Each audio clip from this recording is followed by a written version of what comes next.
Bonjour et bienvenue à cette première mini-capsule dans le cadre du cours Histoire des communications. Dans cette première capsule, nous allons vous présenter un exemple de sous-réseautage. Donc, dans cet premier exemple, nous avons une adresse qui a déjà été sous-réseautée ou déjà découpée et nous devons répondre aux questions suivantes. Donc, pour l'adresse qui nous est présentée, quelle est sa classe d'origine? Donc, ici, nous parlons d'une classe B. Quel est son masque d'origine? Donc, pour une classe B, nous avons un masque de 255.255.0.0 ou bien un /16.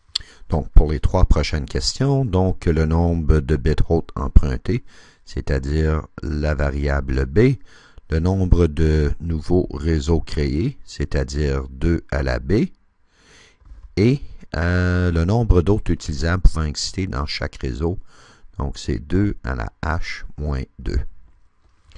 Donc, rappelez-vous que le B représente le nombre de bits hôtes qui ont été transformés en bits réseau. Et la variable H représente le nombre de bits hôtes qui nous restent après avoir transformé les bits hôtes en bits réseau. Donc, dans cet exemple, on nous demande de trouver la valeur de B et la valeur de H. Tel que mentionné un peu plus tôt, ici, nous avons une adresse qui a déjà été découpée ou sous-réseautée. Donc, il s'agit de déterminer comment de bits nous avons emprunté pour arriver à ce nouveau masque-là. Donc, passons à la prochaine page pour répondre aux questions 3 et 4. Donc, pour répondre à la question, écrivons notre masque d'origine.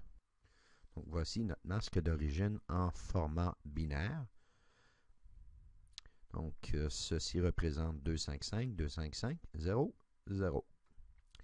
Notre masque de notre adresse sous-réseautée est la suivante. Donc, 255.255.254.0. Donc, les bits empruntés sont les bits qui, à l'origine, étaient des bits hôtes et que nous avons transformés en bits réseau. Donc, les voici. Nous avons exactement 7 bits. 7 bits que nous avons, qui étaient à l'origine des bits hôtes, mais que nous avons transformés en bits réseau. Donc ici, notre valeur de B est égale à 7. Et le nombre de nouveaux réseaux créés est la formule 2 à la 7 qui est égale à 128. Maintenant, combien de bits nous reste-t-il? Combien de bits hôtes nous reste-t-il? Il nous en reste exactement, ici on a un octet, donc 8 plus 1. Donc il nous reste 9 bits hôtes. Donc notre H est égal à 9. Donc reportons ce H à la prochaine page. Donc ici le nombre d'adresses utilisables. Donc, la réponse est 2 à la H-9, donc une variable H, pardon, pas 2 à la H-9, mais 2 à la H-2.